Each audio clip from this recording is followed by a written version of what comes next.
স্বৈরাচার শেখ হাসিনার আমলে গুম খুন ছিল সাধারণ ঘটনা, যা থেকে বাদ যায়নি রাজনৈতিক ব্যক্তিত্ব, সাংবাদিক কিংবা ব্যবসায়ী কেউই।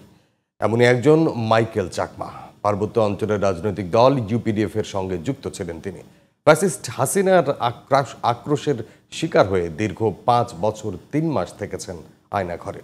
জিটিভির সাথে সাক্ষাৎকারে জানালেন আয়নাঘরে থাকার দুর্বিষহ সেই অভিজ্ঞতা। চাইলেন গুমে জড়িত থাকার অপরাধে শেখ হাসিনার বিচার। গুম হওয়া ব্যক্তিদের নিয়ে সাক্ষাৎকার ভিত্তিক মাহি হাসানের 3 পর্বের ধারাবাহিক প্রতিবেদনের আজ দেখুন শেষ পর্ব। আমাকে চারদিকে একটু আড়াল ধারাল করে ওরা নিজেরা গাড়িতে তুলে মাইক্রোবাস, সাদা মাইক্রোবাস। মাইকেল চাকমা জড়িত ছিলেন পার্বত্য অঞ্চলের রাজনৈতিক দল ইউপিডিএফ এর রাজনীতির সঙ্গে। পার্বত্য অঞ্চলের মানুষের অধিকার নিয়ে ছিলেন সবসময় সোচ্চার।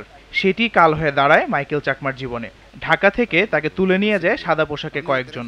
ওদের সবাই সিভিল ড্রেস পরা। আয়নাঘরে থাকাকালীন সময়ের ভয়াল অভিজ্ঞতা এখনো তাড়া করে ফেরে তাকে। ওখানে যে অবস্থায় রাখে, যে অবস্থায় জিজ্ঞাসাবাদ করে, এটা অনেক ভয়ঙ্কর।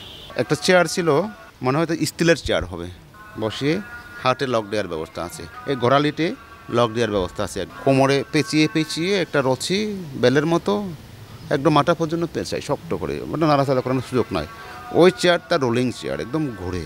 ওটা ইলেকট্রনিক্স চেয়ার বলে আমার মনে হলো। তারা আমাকে বললো যে তোমাকে এখনই এই 240 ভোল্টেজের বিদ্যুৎ দিয়ে তোমাকে আমরা পুড়ে ফেলবো। তারপরে একজন লোক আমাকে এইভাবে এমনভাবে জোরে বাড়ি মেরেছে, আমার মনে হয় মানে একটা ভেঙে গেছে এরকম অবস্থা। কুশালো একটা যন্ত্র আছে ওদের, মানে এটা এখানে বসিয়ে দিলে পায়ে একদম মানে সুইয়ের মতো মানে ঢুকে যায়।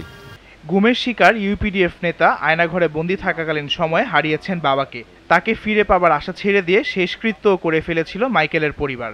বাবা বারবার বলতো যে যদি থাকে সে আমাকে ফোনে কথা বলিয়ে দাও, আমি ফোনে কথা বলতে চাই, কনফার্ম হতে চাই। না, ওরা তো দেয় না। পরে বাবা বুঝতে পারছে, খুব কষ্ট পেয়েছে। মানে পরে বাবা অসুস্থ হওয়ার পর বাবা 1 বছর পর মারা যায়। তারপরে তারা শেষ পর্যন্ত অনেক খোঁজাখুঁজি করার পর সেখানে লোকাল থানায় গিয়েছিল, রাঙামাটিতে, কোটোয়ালি থানায়। তো ওখান থেকে বলা হলো যে তোমার ভাইয়ের ডেথ সার্টিফিকেট তোমরা নিয়ে যাও।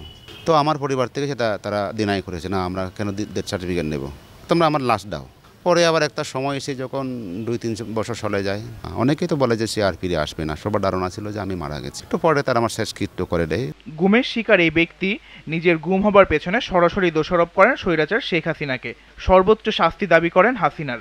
শেখ হাসিনা যখন খাগড়াছড়িতে গেলেন 2013 সালে, ওই যে একটা সমাবেশ, নির্বাচনী সমাবেশের জন্য, সেদিন একটা অবরোধ ছিল আমাদের ছাত্র সংগঠনের। অবরোধের কারণে তার সমাবেশটা অনেক দেরিতে শুরু হয়, লোকজন উপস্থিতি কম ছিল, এবং এতে সে অনেক ক্ষুব্ধ হয়ে যায় আমাদের ইউপিডিএফের উপর। আজকে যারা অবরোধ দিয়েছে, অবরোধ করেছে, তাদেরকে আমি দেখে নেব, এই কথা কিন্তু হাসিনা সেদিন বলে আসলো ওখানে। তার অবরোধ দিয়ে সেটা বদলা নেওয়া, এটা শেখ হাসিনা সরাসরি ইনভলভমেন্ট ছিল বলে আমার ধারণা। গুমের বিচার করার লক্ষ্যে গুম কমিশন গঠন করেছে অন্তর্বর্তী সরকার। তবে কমিশনের কাজে পুরোপুরি সন্তুষ্ট নন মাইকেল চাকমা। আরও জোরালোভাবে কাজ করবে গুম কমিশন, এমনটাই প্রত্যাশা তার। Mahi Hasan, GTV news, Dhaka.